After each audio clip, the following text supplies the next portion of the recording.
Le Burkina Faso a choqué le monde économique en imposant un embargo sur l'exportation de son coton brut.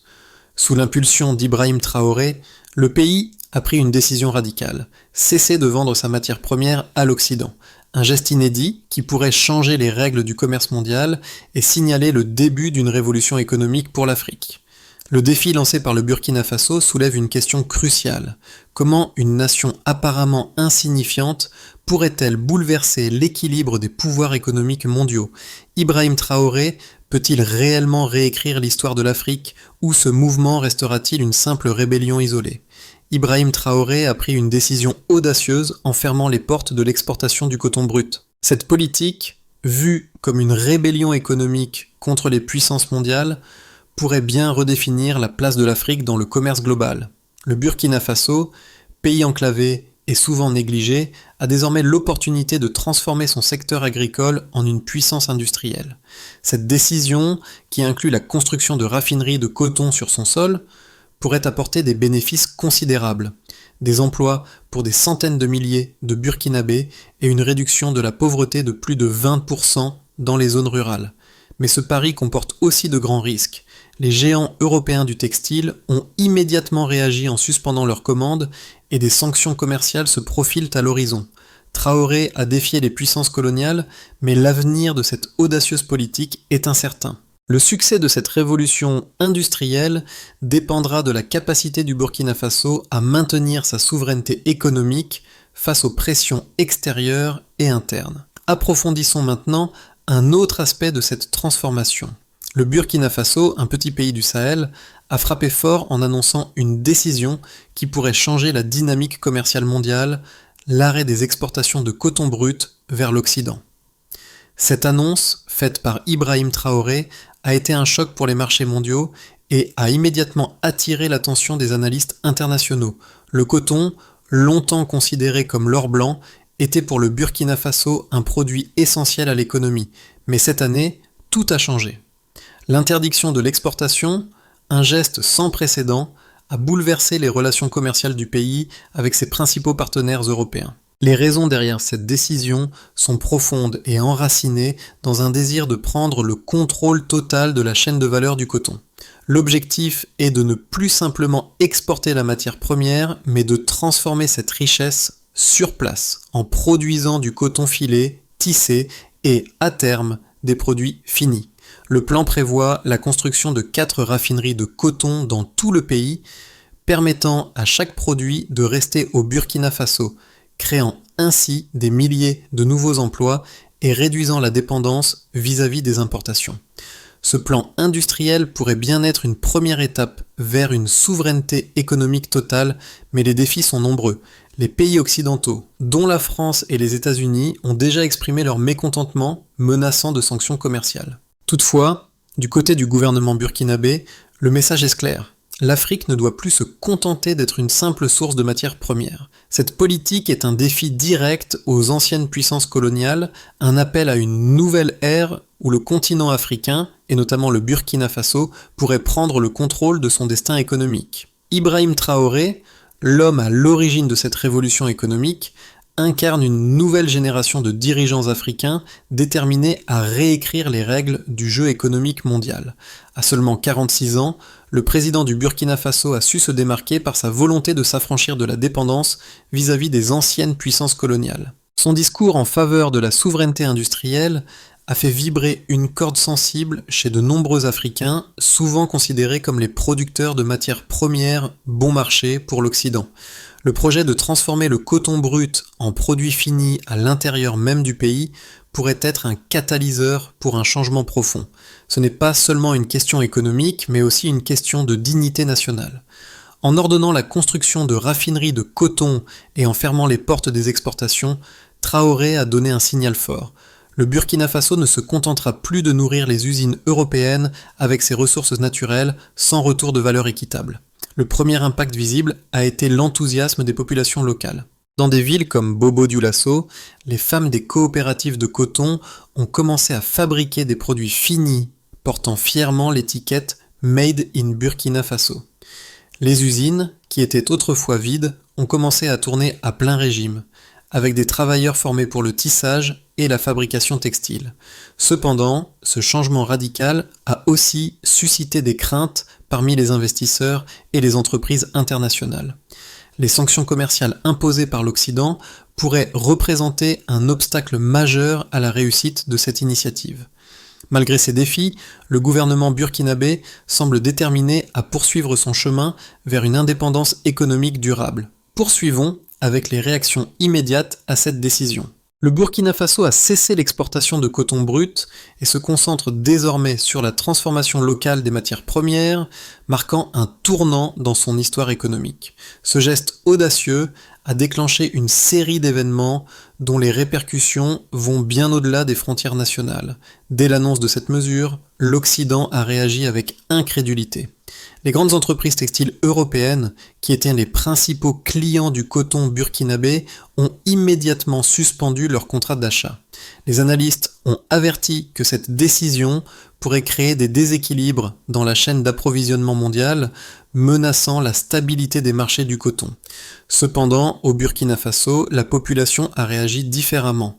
Les fermiers, comme Buraima, un agriculteur de la région de Kougou, ont vu dans cette politique un signe de renouveau. Pour lui, cela signifiait plus que simplement garder ce qu'il cultivait. C'était une opportunité de revendiquer la dignité et la souveraineté. Le gouvernement de Traoré a immédiatement mis en place des mesures pour soutenir cette transition. Des investissements massifs ont été alloués à la construction de 4 raffineries de coton destinées à transformer le coton brut en fil puis en tissu. Ces raffineries devraient non seulement générer des milliers d'emplois dans les zones rurales, mais aussi permettre au Burkina Faso de conserver une plus grande partie de la valeur ajoutée de ses ressources naturelles. Le programme, qui prévoit une réduction de la pauvreté d'au moins 20% dans les provinces rurales d'ici 5 ans, a également inclus des mesures pour soutenir les petites entreprises locales, telles que des crédits à faible intérêt pour les coopératives de village. Cependant, la décision de Traoré n'a pas été sans controverse. Les entreprises internationales ont rapidement réagi, menaçant de déplacer leurs lignes d'approvisionnement vers des pays comme l'Inde ou le Pakistan. Le Fonds monétaire international a émis un avertissement discret concernant les risques de déstabilisation économique. Les tarifs imposés par les pays européens ont commencé à se multiplier, la France et l'Allemagne évoquant des mesures punitives contre les produits textiles en provenance du Burkina Faso. L'Union européenne a notamment proposé un tarif d'importation de 35% sur les produits raffinés en coton, les qualifiant de subventionnés par l'État, ce qui a provoqué une tension diplomatique importante. Malgré les menaces économiques, le président Traoré est resté ferme dans sa position. Il a annoncé un plan de réinvestissement dans le secteur coton, offrant des allègements fiscaux pour les fabricants locaux et des prêts à faible intérêt aux coopératives villageoises. Dans les rues de Ouagadougou et Bobo-Dioulasso, des manifestations de soutien ont éclaté, marquées par des chants de fierté et des slogans comme « Notre coton, notre avenir ». Ce soutien populaire a montré qu'une large portion de la population voyait dans cette politique une opportunité de prendre le contrôle de son propre avenir, de ne plus être dépendant des aléas du marché mondial. Loin d'être un simple acte de défi, cette initiative a également stimulé un phénomène de solidarité régionale. Le Mali, le Niger et la Guinée ont annoncé leur intention de suivre le modèle burkinabé en mettant en place leur propre programme de transformation des matières premières. Les dirigeants de ces pays ont même commencé à envisager des projets de raffinerie commune sous le cadre de l'Alliance des États sahéliens. Ce partenariat pourrait potentiellement redéfinir la chaîne de valeur textile de l'Afrique de l'Ouest, renforçant ainsi l'indépendance économique de la région tout en contestant l'ordre commercial mondial établi. Examinons maintenant les premiers résultats concrets.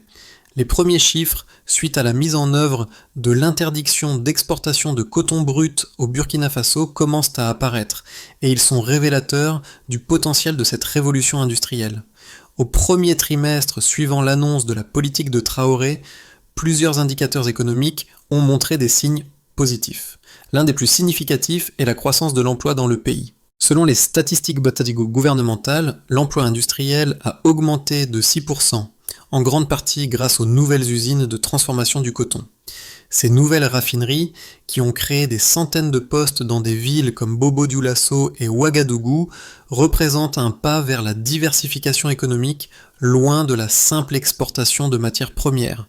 La production textile a également connu une forte hausse. En 2024, les raffineries de coton ont transformé plus de 50 000 tonnes de coton brut, soit une augmentation de 18% par rapport à l'année précédente.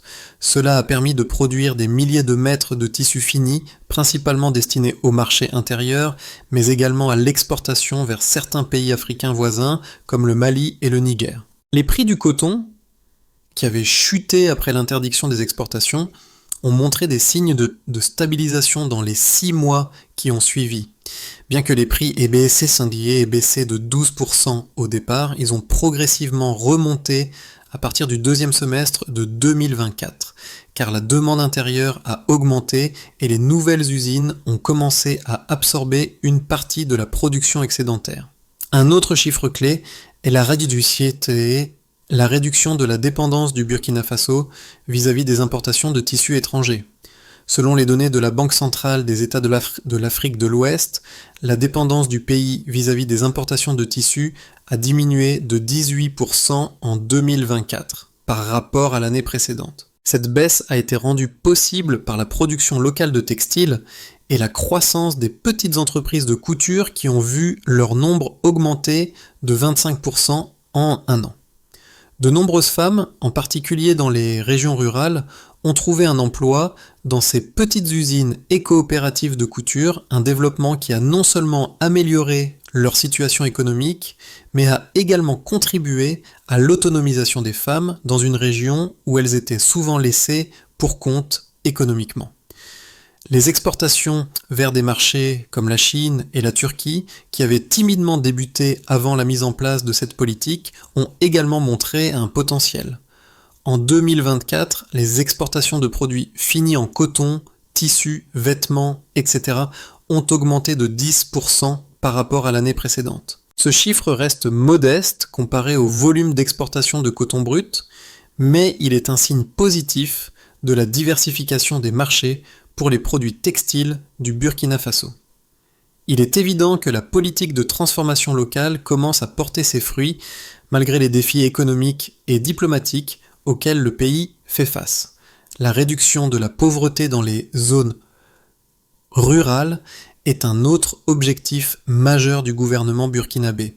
Selon les prévisions, le pays devrait atteindre une réduction de la pauvreté d'au moins 20% d'ici 2026 grâce à la création de nouveaux emplois dans le secteur de la transformation du coton.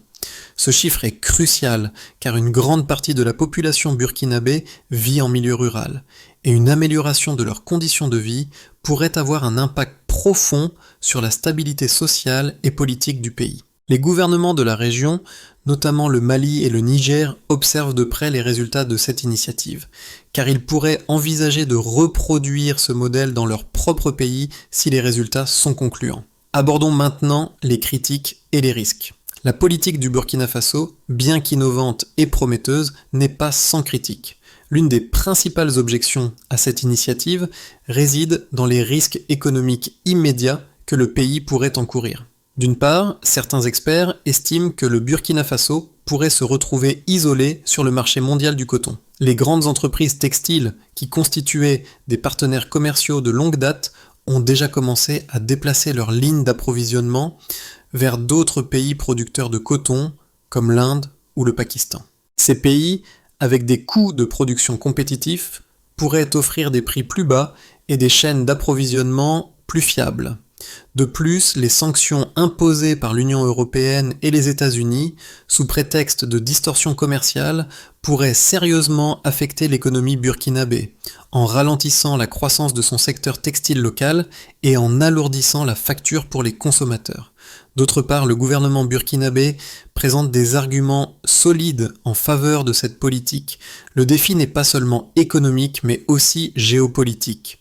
Le Burkina Faso, comme beaucoup d'autres pays africains, a longtemps été dans une position de dépendance par rapport aux puissances économiques mondiales. En contrôlant sa propre chaîne de valeur du coton, le pays cherche à ne plus être une simple source de matières premières bon marché pour les pays développés, mais plutôt un acteur clé dans le secteur textile mondial.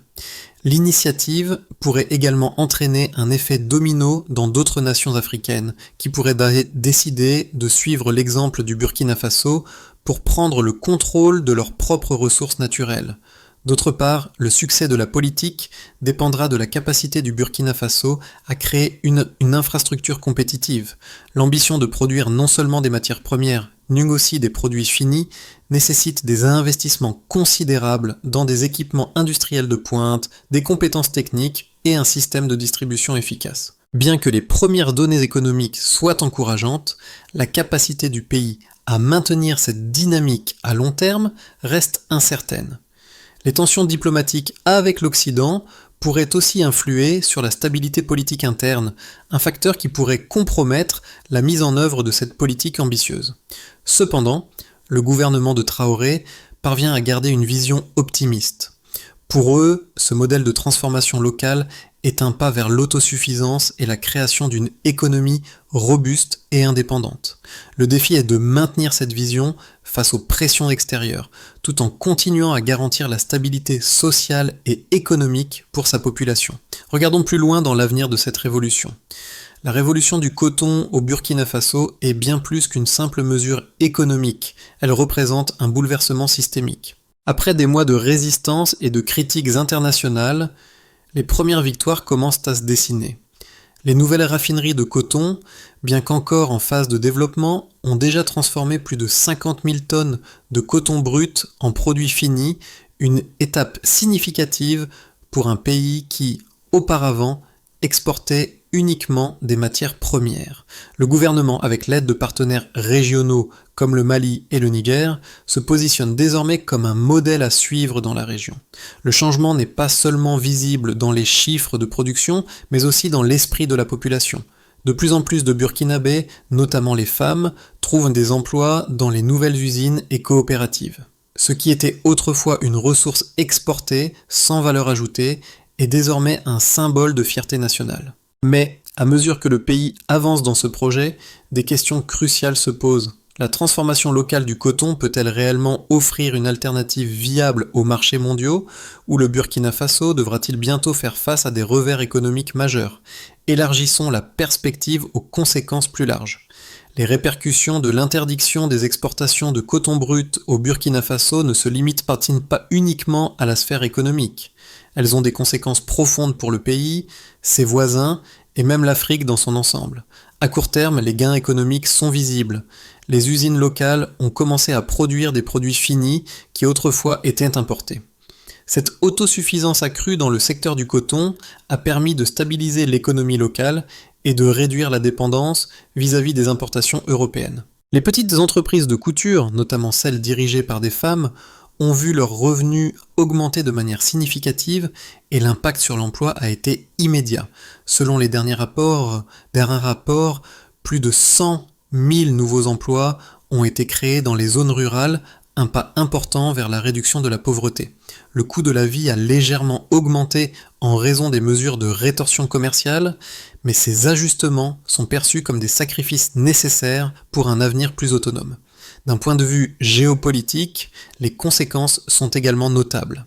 Le Burkina Faso, avec son initiative de souveraineté industrielle, a suscité un intérêt croissant parmi les pays africains voisins. Le Mali, le Niger, la Guinée et d'autres nations de la région commencent à envisager des politiques similaires visant à transformer leurs ressources naturelles sur place et à renforcer leur propre indépendance économique.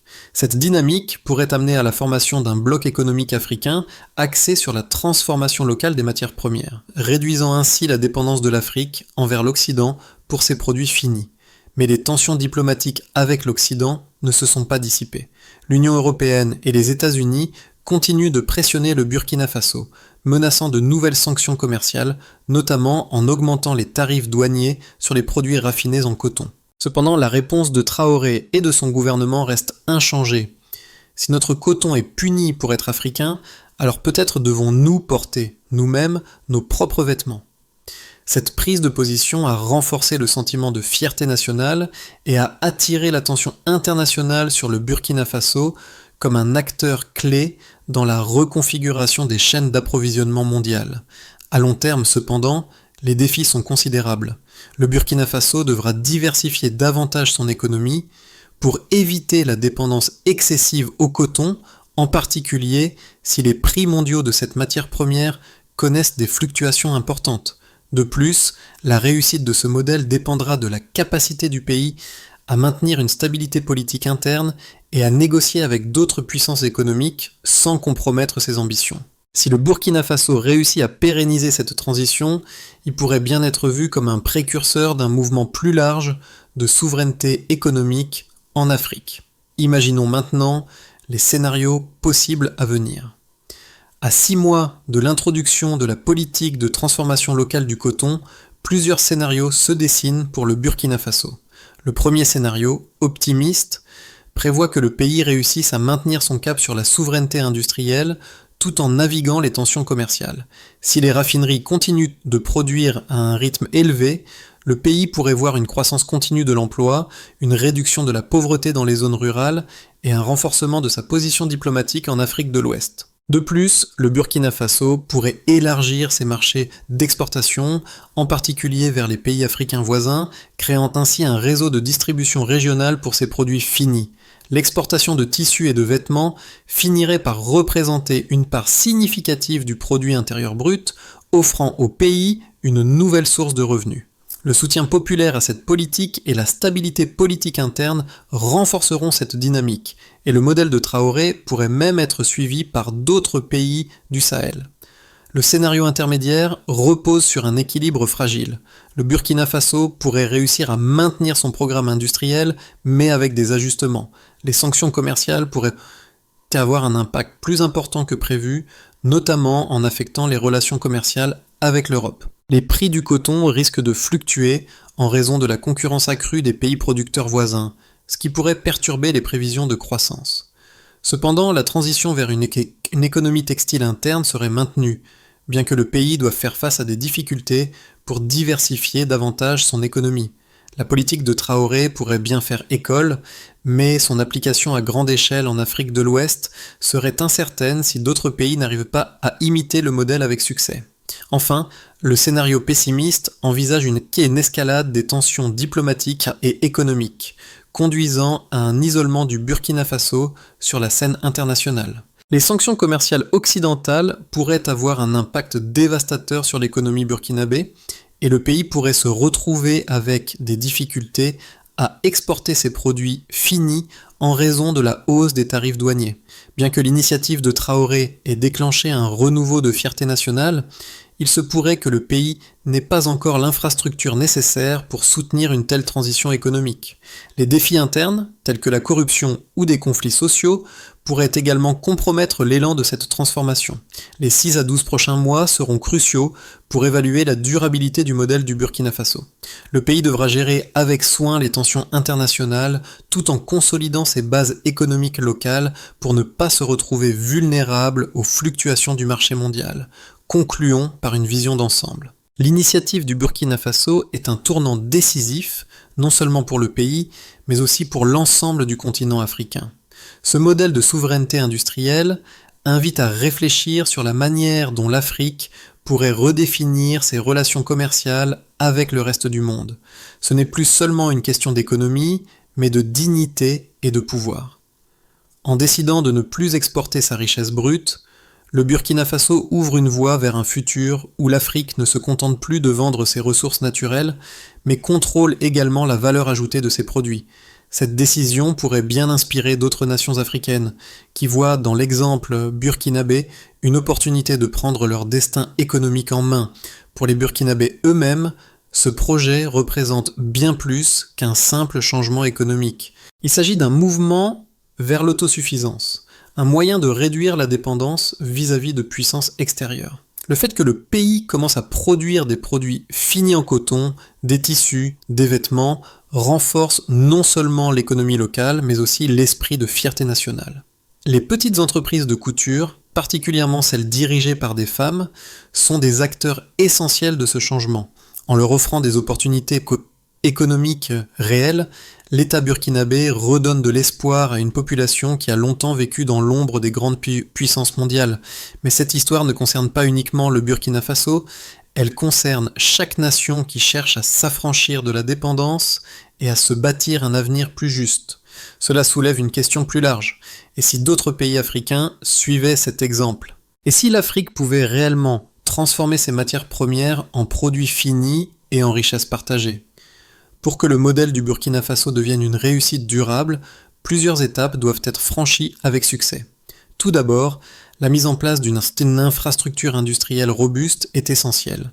Cela inclut l'achèvement des raffineries de coton, mais aussi la création de centres de formation spécialisés pour développer les compétences locales nécessaires à la transformation du coton brut en produits finis.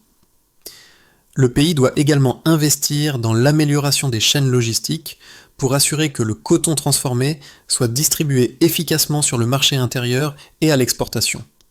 Le soutien aux petites entreprises locales et aux coopératives de couture est également crucial, car ces acteurs seront les moteurs du secteur textile. Ensuite, le Burkina Faso doit diversifier ses marchés d'exportation. Bien que les premières ventes vers la Chine, la Turquie et certains pays africains soient prometteuses, il est important d'élargir les partenariats commerciaux au-delà des frontières immédiates. Le pays pourrait envisager de signer des accords commerciaux avec d'autres nations africaines sous le cadre de l'Union africaine, facilitant ainsi l'accès à un marché plus large pour ses produits textiles. En parallèle, il est essentiel de maintenir une stabilité politique interne. La révision des politiques agricoles pour encourager des pratiques durables et augmenter la productivité des fermes de coton pourrait renforcer la base économique du pays tout en évitant une trop grande dépendance à un seul secteur. Le gouvernement devra également gérer avec soin ses relations diplomatiques, notamment avec l'Union européenne et les États-Unis, pour éviter des sanctions commerciales excessives qui pourraient compromettre la réussite du projet. Enfin, la mise en place de mécanismes de suivi et d'évaluation des progrès réalisés est indispensable. Les autorités burkinabées devront constamment évaluer l'impact économique et social de cette transition pour ajuster les politiques en fonction des résultats et des défis rencontrés. Au-delà des chiffres et des stratégies économiques, ce projet incarne une quête de dignité et d'indépendance pour le peuple burkinabé. Ibrahim Traoré n'a pas seulement lancé une initiative économique, mais un appel à la fierté nationale. En fermant les portes à l'exportation de matières premières, le Burkina Faso a affirmé son droit à la souveraineté industrielle, transformant chaque champ de coton en un symbole de lutte pour l'autosuffisance. Le discours de Traoré, dans lequel il évoquait la fin de l'exportation de la pauvreté, a résonné profondément dans le cœur des Burkinabés. Aujourd'hui, chaque rouleau de tissu fabriqué sur leur sol porte la marque de ce défi audacieux. Cette décision, à première vue risquée, a redonné espoir à une nation fatiguée par des décennies de dépendance. Dans les villages où les femmes tissent désormais le tissu de leur avenir, on comprend que ce n'est pas seulement une question de coton. C'est l'histoire d'une nation qui refuse de rester dans l'ombre de l'Occident, mais qui choisit de tisser son propre destin. La route est encore longue, mais pour la première fois depuis longtemps, le Burkina Faso ne se contente pas d'être une ressource. Il est devenu un acteur économique digne de respect sur la scène mondiale. Le modèle du Burkina Faso offre une vision de ce que pourrait être l'avenir de l'Afrique, une autonomie économique, un contrôle des ressources naturelles et une dignité retrouvée. Mais cette révolution ne se limite pas aux frontières du pays. Si vous croyez qu'il est temps pour l'Afrique de prendre en main son destin économique, alors soutenez ce changement, partagez cette histoire et faites entendre votre voix. Le Burkina Faso montre qu'il est possible de résister aux pressions extérieures et de bâtir un avenir plus juste et plus prospère. Restez informés, suivez cette transformation et observez comment elle pourrait inspirer d'autres nations à suivre le même chemin. Ce n'est pas juste une question de coton, c'est une question de dignité, de souveraineté et d'espoir pour les générations futures. Quelles seront les prochaines étapes pour l'Afrique? Le modèle burkinabé pourrait bien être le début d'une révolution plus large. Si vous êtes témoin de ce changement, faites-le savoir et rejoignez la conversation.